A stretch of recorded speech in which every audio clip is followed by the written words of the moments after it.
Através dos tempos e em todas as partes, esse tesouro tem recebido denominações variadas.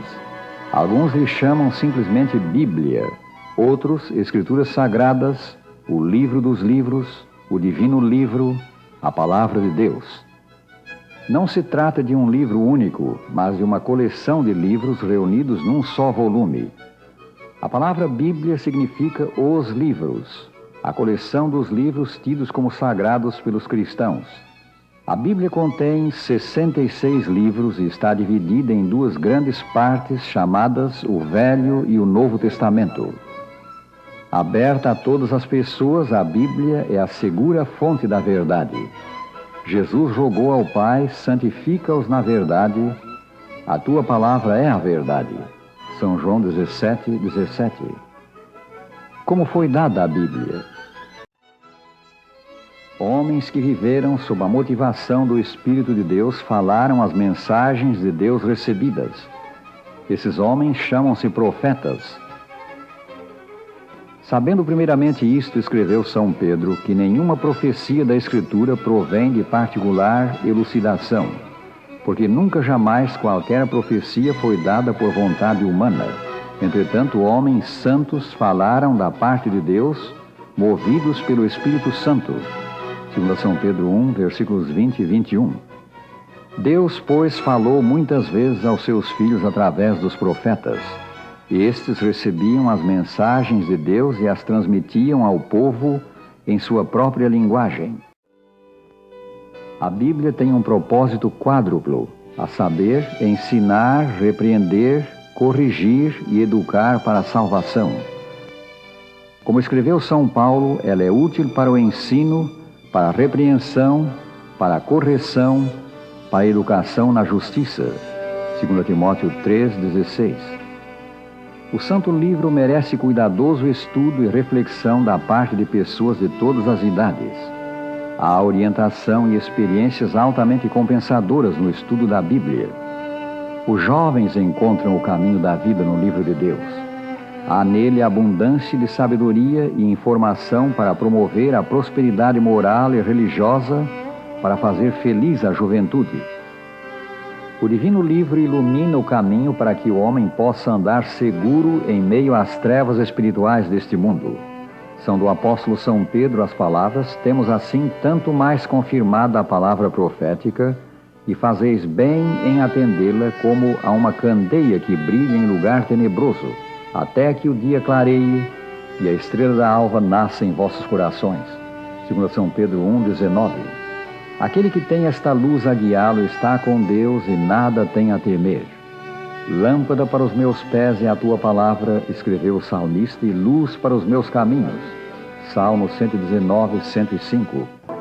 Há uma corrente dinâmica na Bíblia que ilumina quem lê e medita o Santo Livro. A genuína fé não é confiança cega em coisas de que não há evidências.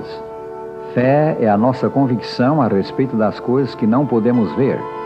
Mas essa convicção tem um fundamento, a saber, as declarações das Escrituras, que são a palavra de Deus, a palavra de Cristo. E assim diz São Paulo: a fé vem pela pregação e a pregação pela palavra de Cristo. Romanos 10, 17. Como entender as Escrituras?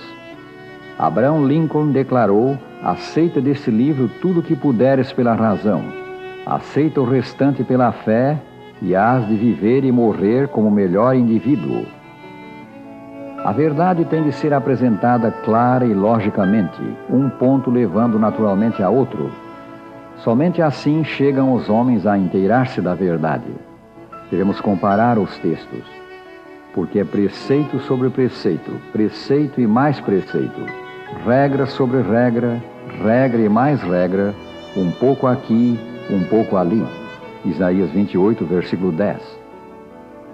Comparando livro com livro, capítulo com capítulo, versículo com versículo, indo de um ponto a outro, assinalando, sublinhando passagens bíblicas, a mente obscurecida pelo pecado abre-se à luz da verdade. Esse procedimento pode parecer simples, mas é eficaz. Deus deseja comunicar a verdade ao homem. Contudo, é necessário que o homem se mostre humilde, com disposição para aprender. a fim de compreender os caminhos de Deus. Uma atitude mental favorável e um espírito de oração muito ajudarão no estudo das Escrituras.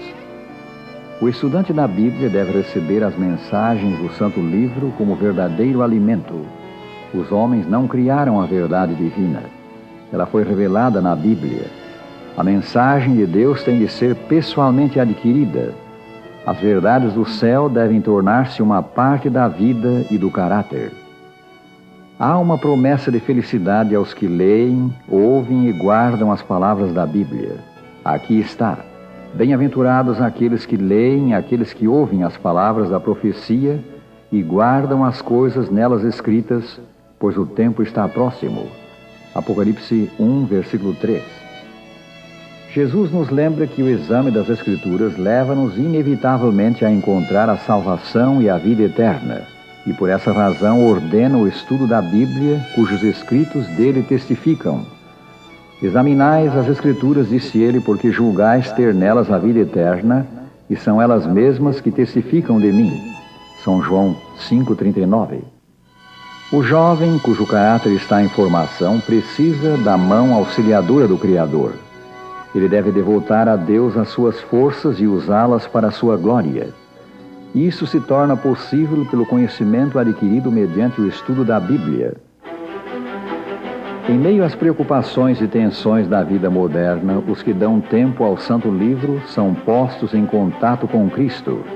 Eles são espiritualmente enriquecidos, são fortalecidos para enfrentar os problemas e provações da vida. Como vimos, as Escrituras testificam de Cristo. Acima de tudo, elas nos falam de Jesus. Falam dele como Salvador, com a nossa vida e a nossa esperança. Examinemos o tesouro celeste, o Santo Livro, e seremos levados a Cristo, o tesouro dos tesouros. Os que aceitam Jesus como Salvador e nele põem a confiança, encontram descanso para a alma.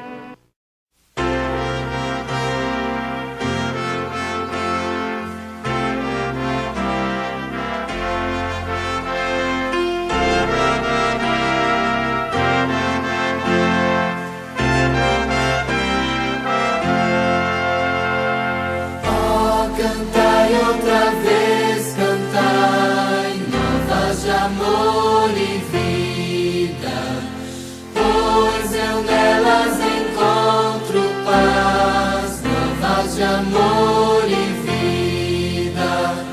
Belas, sublimadas, puras e inspiradas,